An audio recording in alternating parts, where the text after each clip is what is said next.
Well, hi there. I'm Alena, and welcome for sharing this wonderful, peaceful time in my sacred space and with my cup of tea. Please feel free to get something for yourself, something that you love, something that just allows you to breathe, you know? That's why I love these chats, no pressure, just kind of relax and listen, learn something maybe, or maybe it'll bring something up in your mind, kind of cool, but just relax. That's my favorite thing. So today, I wanted to ask you a question. How do you see yourself now? And is it who you want to be? Now, that sounds so silly, right? I mean, how I see myself is who I am, right? Or is it? And who I am is who I am no matter what I'm going for, right? I'm me. So if I'm writing a book, I'm me writing the book. If I'm talking on stage, I'm me talking on the stage. Is that correct? No. Part of our belief of when we're trying to bring something into manifestation or creation, when we're creating something, the whole process is not the creation of that something or that manifestation of that something. That is not what life is about, believe it or not. We love it. Actually, once I manifest something or I create something, then I'm on to the next thing. So it's not the actual creation of bringing that substance from the ethereal world into this world here. It is who we become in the process. It is the journey. It's like we don't go to the movie just to see the end, right? That would be extremely anticlimactic. And we don't go to the symphony to hear the very last chord. No, it's the journey. In fact, I oftentimes do not like to finish a book. I want it to go on and on. Sometimes I do that at the movie. I'm like, oh gosh, because it's the journey. So, if we're trying to manifest something, and I'm not saying we even have to manifest being something, the President of the United States, although you could. But maybe it's just simple, like wanting to have peace in your life, or wanting to control reacting to something versus responding, or maybe to become an expert in something. Maybe we're starting a career as a teacher or as a graphic artist or a publisher or something that you feel you have to grow into. Okay? Well, it's a journey with who we are becoming. I often like to equate it to a seed. When I plant a maple tree seed in the ground, then that seed says right from the start, I am a maple tree. I love that. And then as that maple tree takes the journey of putting out its roots to forage for the food in the dirt, and the stem comes up through the ground, it still says, I am a maple tree, but it's not a maple tree yet, is it? No, it's just a stem and roots, but it's not a tree yet. Not by our standards of what a tree looks like. And then it reaches up and oh my gosh, it feels that incredible sun. So then it starts to stretch out its branches and feel the leaves come out to soak up all that food from the sun, right? Okay, so then we have a tree all of a sudden being birthed with all the beautiful leaves, and it's a maple tree. But the fun part was all that journey up. It had to become a tree. It's the same thing. Anything we decide is a journey for us to become. So, if I want to be a person who wants to respond versus react, I am putting the seed in the ground of I want to respond. And then I start looking for the tools on how I can make this happen. But I also have to think to myself, I want to respond. I want to be a person who responds, not a person who reacts.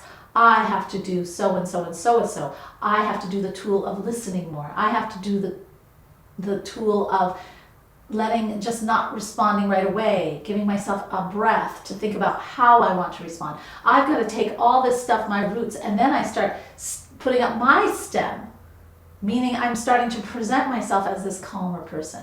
I'm starting to be that person that would respond, and practicing the tools that I've learned in my foraging to become a person who responds versus a person who reacts. I have to become that person. And so when we even want to go for a new job or something, it's the same thing. A new goal in our life, it's the same thing. We put the seed in the ground. I am an author. We do our foraging with our roots. Then we put up the stem. But we are more and more becoming that author. Now there's one tool that is an incredible tool. Probably the most powerful tool there is. And that's visualization. That is seeing yourself already. It's seeing that last chord of the symphony. It's seeing that last segment of the movie. It's already in your mind of who you want to be. And you see yourself just naturally. Who is that person who would receive whatever it is that you're creating? Who is that person that is the excellent parent? Who is that person who is the... And you then start to become that person. If we aren't happy with ourselves, if we don't like what we're doing or who we are, maybe we're somebody who hurries all the time, well, my gosh, it's a visualization away to who you want to become. You just have to decide.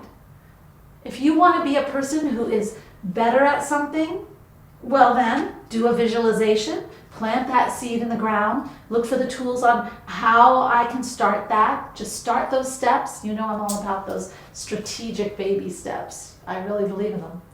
And then you start moving into the direction while you visualize, and you become the person who's good at whatever it is that you want to be good at.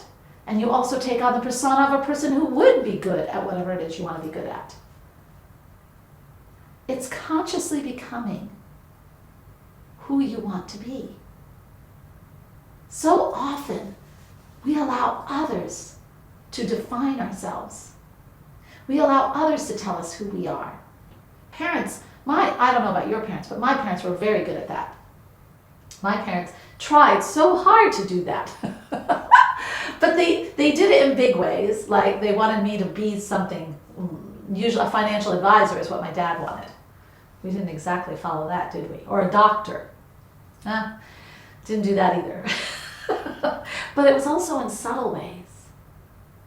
And the subtle ways were actually accentuating my faults, or what they deemed as my faults. And on top of that, they would put it in a negative flow onto me. People do that all the time. I've had friends do that. I have had husbands that did that. I've had so many people do that to me. I'm sure I'm not the only one. And before you know it, you start living that label. But you don't have to. You don't have to. Who is it you want to be? That is who you are. If you want to be a person who makes lots of money, well, what do I have to do?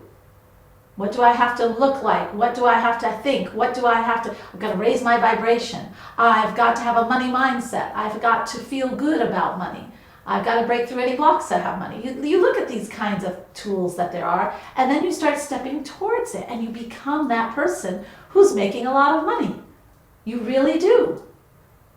It is so incredible. That's why we have so much power within ourselves.